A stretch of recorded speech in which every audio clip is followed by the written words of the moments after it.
Okay.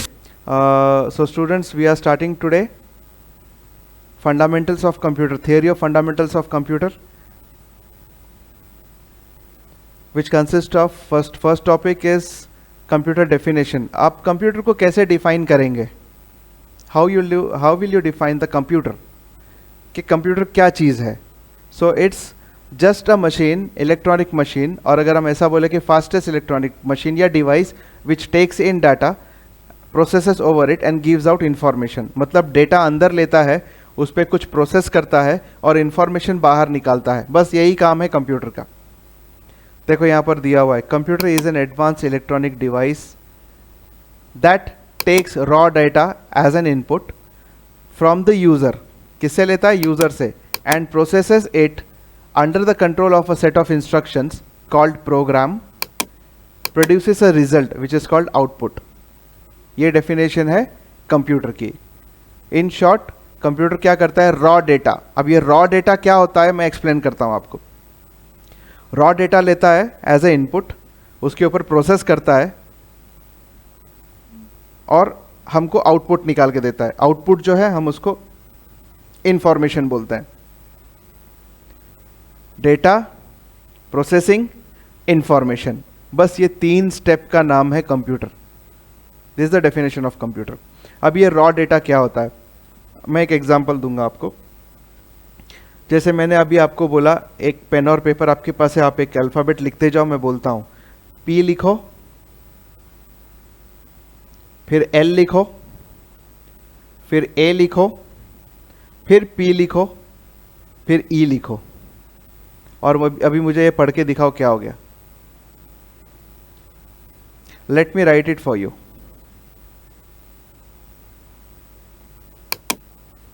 यहां पर नहीं लिख सकता मैं.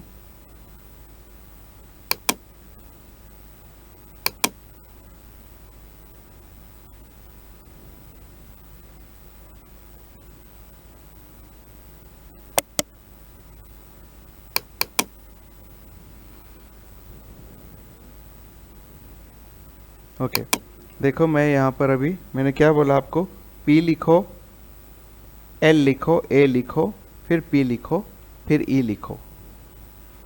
मुझे कोई बताएगा ये क्या है?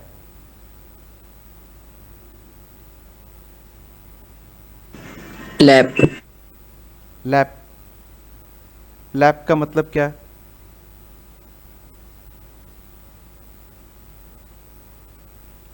What is the meaning of lap? आपने सिर्फ पढ़ दिया हुजैफा. देखो, Actually, I don't know the meaning of the word. Okay fine, actually there is no such kind of word. बराबर, ऐसा कोई वर्ड है नहीं. ये सिर्फ आपका रॉ डेटा है. मैं आपको एक्सप्लेन कर रहा हूं व्हाट इज दिस. ये आपका रॉ डेटा है. जो भी अल्फाबेट्स, जो भी नंबर्स आप अंदर कंप्यूटर के टाइप करते हो, that is called raw data. फिर उसके ऊपर प्रोसेसिंग होती है. प्रोसेसिंग आप क्या करोगे? उसको रीअरेंज करोगे. देखो मैं अभी लिखता हूं इसको, A P P L E. ये वही वर्ड है.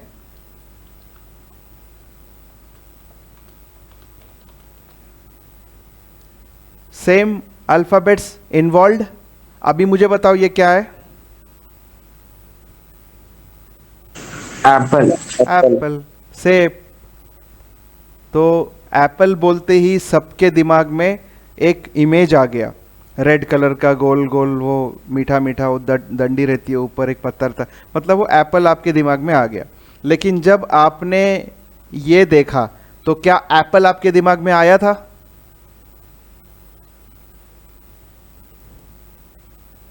क्या आपके दिमाग में एप्पल आया था ये पढ़ने के बाद? सवाल ही पैदा नहीं होता. जब आप कोई अल्फ़ाबेट्स को प्रॉपरली अरेंज करके लिखते हो तो वो बन जाता है एक इंफॉर्मेशन. क्या इंफॉर्मेशन मिला आपको? कि सर एप्पल के बारे में बोल रहे हैं, बराबर, एक फ्रूट के बारे में बोल रहे हैं. इंफॉर्मेशन इतना स्ट्रांग था कि आपके दिमाग में वो इमेज भी आ गया, एप्पल का इमेज भी आ गया. आया है ना, आपके दिमाग में इमेज आया है. ओके, तो इसका मतलब ये हुआ कि ये जो है ये रॉ डेटा है, ये आपके कुछ काम का नहीं है।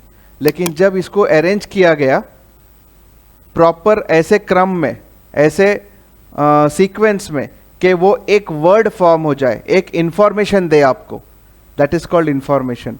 So this is raw data. उसको प्रोसेस करने के बाद हमने उसको अरेंज कर दिया, ये बन गया information. This is the simplest way of understanding data and information.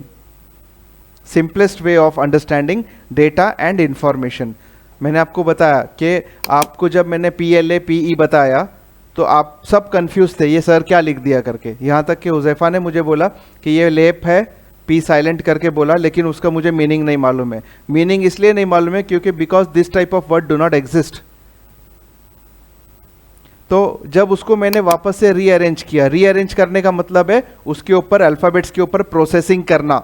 ए को पहले लगाना, फिर पी को लगाना, फिर पी को लगाना, फिर उसके बाद एल को लगाना, लास्ट में ई को लगाना।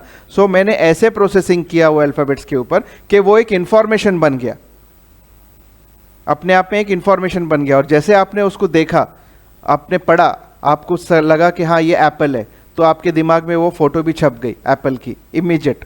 जैसे मैं लायन बोलूँ, अब लायन बोलते ही आपने लायन को इमेजिन कर लिया। So that is an information. लेकिन अगर मैं यही आपको बोलता ऐसा NLIO, so it doesn't makes any sense. So raw, ये क्या हो गया, ये रॉ डेटा हो गया, बराबर। लेकिन मैं इसको अगर बराबर क्रम में लगा दूं LION, so it makes sense और आपको एक इंफॉर्मेशन मिलता है। So alphabets, collection of alphabets or numbers or a special character is called raw data. But when all these alphabets and all the things are collected in such a way, it's processed in such a way that it becomes an information. यही काम करता है computer. आपसे raw data लेता है, उसके ऊपर processing करता है और इंफॉर्मेशन आपको प्रोवाइड करता है। ओके, समझ में आया व्हाट इज रॉ डेटा? अब रॉ डेटा में सब कुछ हो सकता है, नंबर भी हो सकता है 1 से लेके 0 से लेके 9 तक, 0 1 2 3 4 5 6 7 8 9, और क्योंकि बेसिक यही नंबर होते हैं, बाकी सब नंबर इसी से बनते हैं, चाहे वो 24 हो, 99 हो, दुनिया का कोई भी नंबर हो, बस ये बेसिक नंबर से ही बनेगा। उसके बाद A से लेके Z तक अल्फ़ाबेट हो गए। उसके बाद special characters. What is special characters?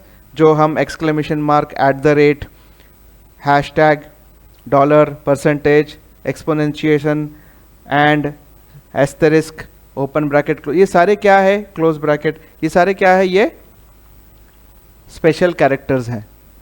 इसको हम स्पेशल कैरेक्टर्स बोलेंगे। So collection of raw data in organised manner becomes information. Understood?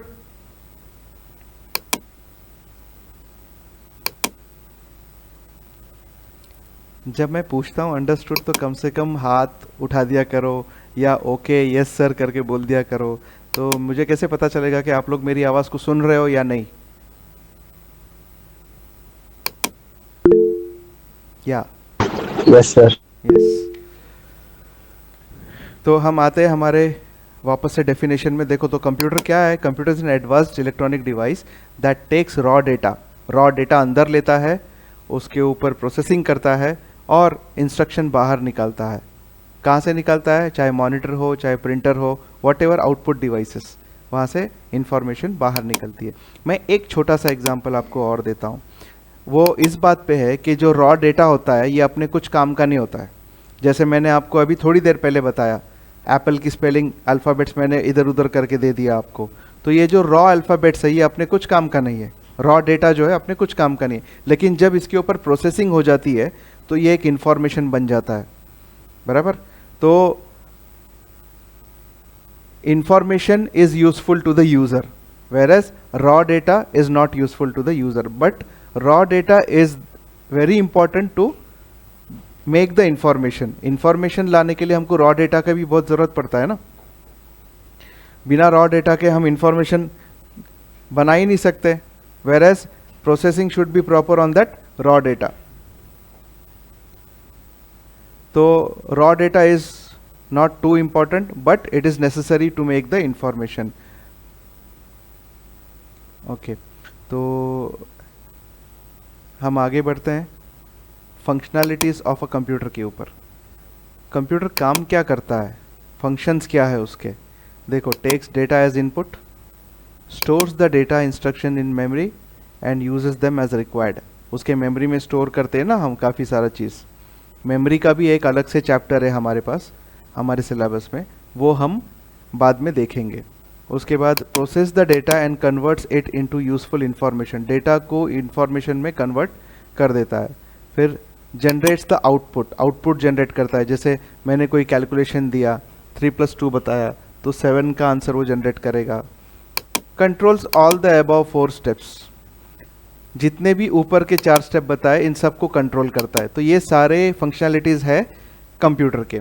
यहाँ पे नीचे डायग्राम दिया हुआ है, देखो, इनपुट, ये वाला इनपुट, प्रोसेस, आउटपुट। कंप्यूटर क्या है, इनपुट, प्रोसेस, आउटपुट, बस इतने में कंप्यूटर है। समझ में आया आपको, कुछ दिक्कत है? Are you getting it?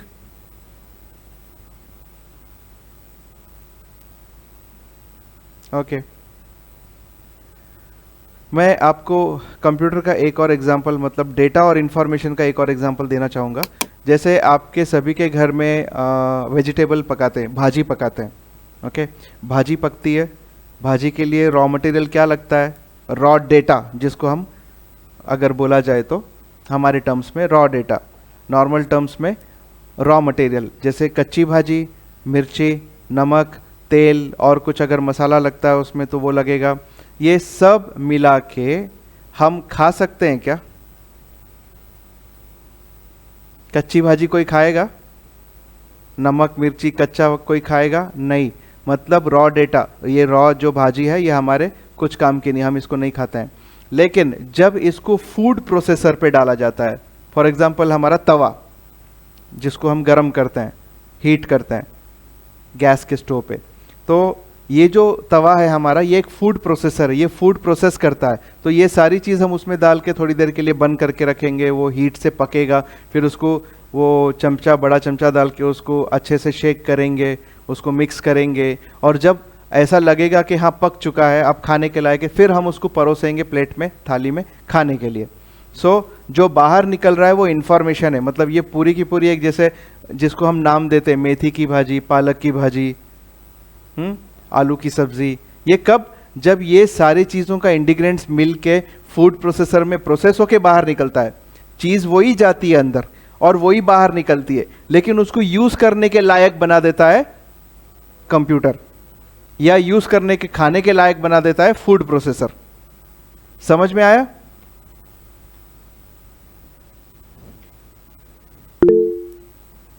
Okay,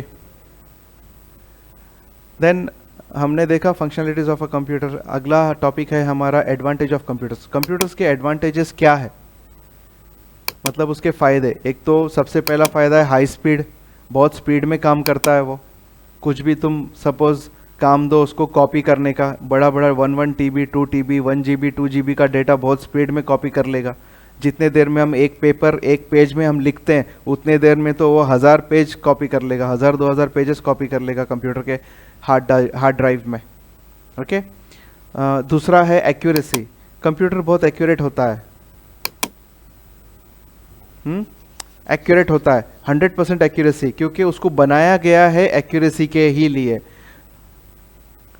पहले के ज़माने में जब टिकट्स बुक होते थे, कंप्यूटराइज टिकट्स बुक होते थे, जब नया नया स्टार्ट हुआ था रेलवे डिपार्टमेंट में, तो लोगों का नाम गलत प्रिंट होता था, तो लोग बोलते थे कंप्यूटर मिस्टेक है, लेकिन असल में वो होता था ह्यूमन मिस्टेक। टाइप करने वाले ने गलत टाइप किया था, इसी वजह से वो गलत प्रिंट हुआ। मतलब जैसा आप इनपुट दोगे कंप्यूटर वैसा ही आउटपुट निकालेगा। आप अगर बोलोगे राजू की स्पेलिंग RAAJU है, तो वो बोलेगा RAAJU ही है, क्योंकि आप बता रहे हो उसको कि राजू की स्पेलिंग क्या है। अगर आप बोलोगे राजू की स्पेलिंग RAJU है, तो वो लिखेगा टिकट पे RAJU। जहीर की स्पेलिंग ZAHIR है, तो वो लिखेगा ZAHIR। अगर आप लिखोगे EER है, तो वो लिखेगा ZAHEER, बराबर। तो इसका मतलब ये हुआ कि computer do not make mistake. Who is the person who make mistake is the user. User जो है वो मिस्टेक करता है, कंप्यूटर कभी मिस्टेक नहीं करता, अनटिल अनलेस उसमें वायरस हो। But we are not talking condition where computer is affected with virus. वो हमारा वायरस का चैप्टर अलग है, वी विल सी दैट. उसमें हम देखेंगे कि वायरस क्या होता है और एंटीवायरस क्या होता है, वायरस कैसे निकाले जाते हैं, वायरस प्रोग्राम बनाया कैसे जाता है. ओके, सो एक्यूरेसी है. तीसरा स्टोरेज है. स्टोरेज कैपेबिलिटी, काफ़ी डेटा स्टोर कर सकता है, मेमोरी बहुत वास्ट है उसकी. बाद में डिजिलेंस है. No, what do you mean by diligence? Diligence means वो कभी थकता नहीं है और उसका कंसंट्रेशन कभी टूटता नहीं है. जैसे फॉर एग्जांपल अभी सपोज आप लोग अटेंड कर रहे हो मेरा क्लास, आधा घंटा ले लिया, 1 घंटा ले लिया, 1.5 घंटा ले लिया, बाद में आपका जो है माइंड डिस्ट्रैक्ट होना शुरू हो जाएगा. फिर आपको लगेगा कि नहीं यार वो अभी टाइम हो गया, अभी मेरे को चाय पीना है, मेरे को इधर जाना है, मेरे को उधर जाना है. मतलब आपका दिमाग कुछ और सोचना शुरू कर देगा. That is your limit. नहीं तो हम पूरा पूरा दिन क्लास लेते थे फिर, बराबर. तो डिस्ट्रैक्ट ना होना, कंफर्म 100% जब तक चल रहा है तब तक कंसंट्रेट करके बिना थके काम करना, that is meant by diligence. Then है वर्सैटिलिटी. वर्सैटिलिटी मतलब बहुत सारे काम एक साथ करना. वर्सैटिलिटी हम ह्यूमन बींग्स में भी है, लेकिन जितनी वर्सैटिलिटी कंप्यूटर में है हमारे अंदर नहीं है. मतलब एक साथ वो मल्टीपल काम कर सकता है. जैसे गाने चल रहे हैं, ओके, आप प्रिंटिंग भी निकाल रहे हो, एक तरफ प्रिंटिंग चालू है, धड़ाधड़ प्रिंट निकाल रहा है बाहर, गाने भी चल रहे हैं बैक एंड में, और आप कुछ टाइपिंग भी कर रहे हो. तो तीन काम एक साथ वो कर रहा है, जबकि हमारे से पॉसिबल नहीं है. आपको अगर मैं बोलूँ दोनों हाथ से लेटर लिखो तो पॉसिबल नहीं होगा. आप राइट और लेफ्ट दोनों हाथ से लेटर लिखते जाओ तो you can not concentrate on both the papers and both the pen and activity of hands on the both side, right and left. ये आप कॉन्सेंट्रेट नहीं कर सकते हो. आप पहले राइट से लिख लोगे, फिर लेफ्ट से लिखने की कोशिश करोगे, या पहले एक काम करोगे. और हम बोलते भी है ना, भाई पहले ये तो करने दे, बाद में तेरा देखता हूँ. So we have versatility but not in too much extent. लेकिन कंप्यूटर में बहुत सारा वर्सैटिलिटी है. Okay, then we have reliability. Okay, मतलब हम कंप्यूटर पे रिलाय कर सकते हैं. It's a reliable machine. अगर वो सही सलामत चल रहा है, it's free of viruses and problems, then we can rely on it कि वो पूरा हमारा काम परफेक्टली करेगा. देन है automation. Automation is computer is N automatic machine. मतलब मैंने एक बार उसको बोल दिया 10 पेज प्रिंट करना है, तो वो 10 पेज प्रिंट करके ही छोड़ेगा. वो 2-3 पेज करने के बाद आपको ये नहीं बोलेगा कि मैं थक गया हूँ या मैं और करूँ क्या. आपने बोल दिया, आपने उसको ऑटोमेशन दे दिया, so it will complete the work. Computer के होने से आपके reduction in paper work and cost होता है. जो भी आप डिजिटली लिखते हो, डिजिटली पढ़ते हो, तो पेपर वेस्ट नहीं होता है. Okay, so these are the advantages of computer: high speed, accuracy, storage capability, diligence, versatility, reliability, automation, and reduction in paperwork and cost. Then we'll come towards the disadvantage of computer. Advantages के बारे में अगर किसी को कुछ doubt है तो आप पूछ सकते हो. Anything? बहुत अच्छी बात है.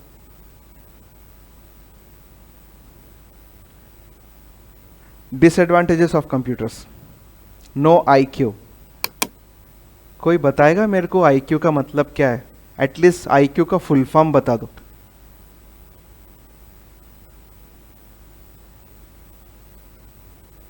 IQ का फुल फॉर्म क्या है, किसी को पता है?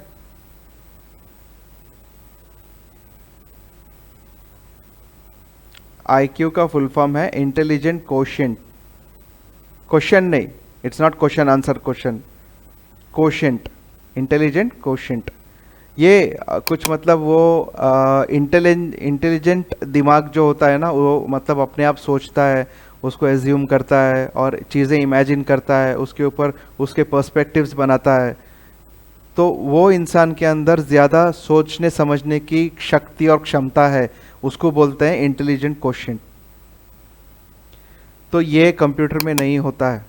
मतलब आप अगर बोलोगे उसको कि मुझे ये करना है, प्रिंट करना है, कुछ पेजेस प्रिंट करने, तो उतना ही करेगा.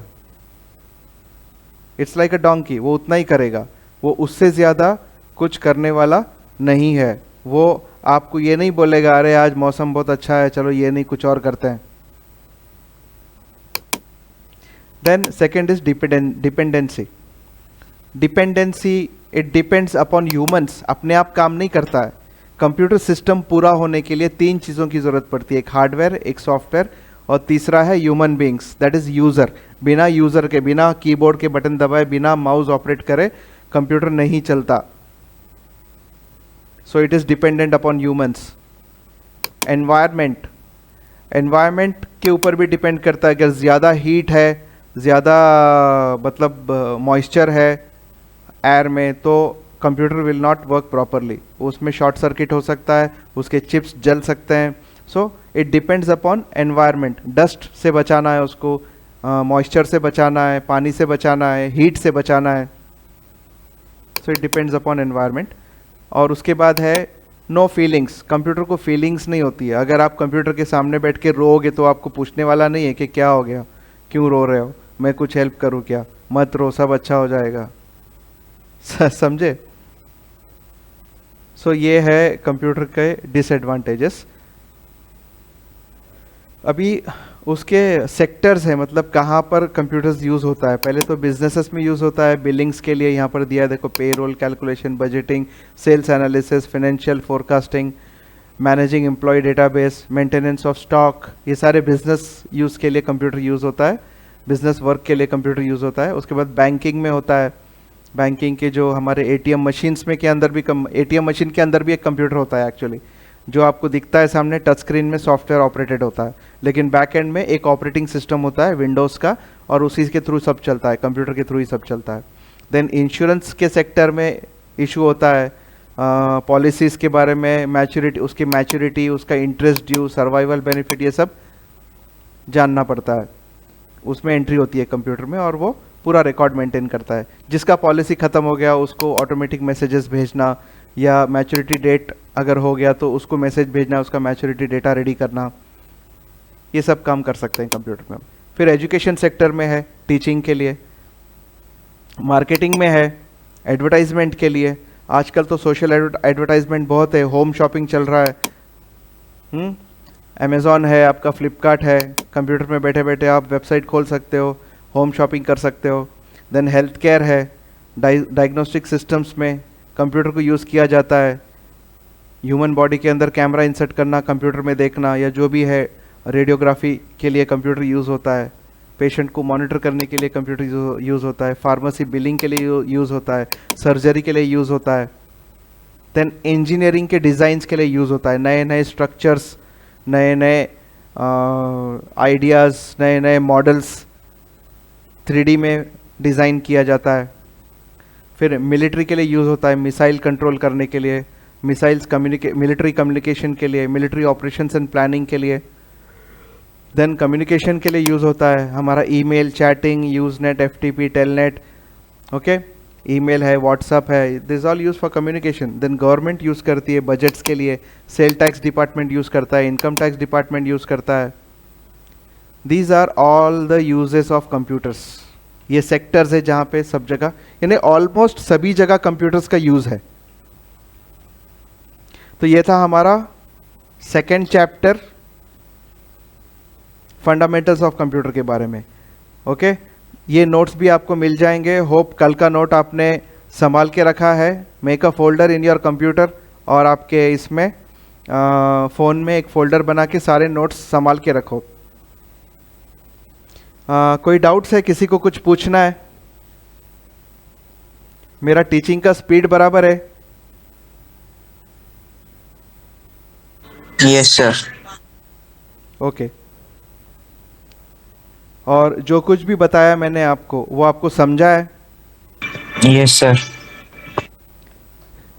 Okay okay, thank you. और क्लास अटेंड करने के लिए शुक्रिया। आज का सेकेंड लेक्चर, नेक्स्ट लेक्चर में हम अगला टॉपिक देखेंगे। और कुछ भी अगर आपके डाउट्स होते हैं, feel free to ping me on WhatsApp. WhatsApp का ग्रुप बनाया हुआ है और सारे आप लोग उसमें एडेड हो, तो जो भी है आपके सवाल वहाँ पर आप व्हाट्सअप में पूछ सकते हो। Okay sir.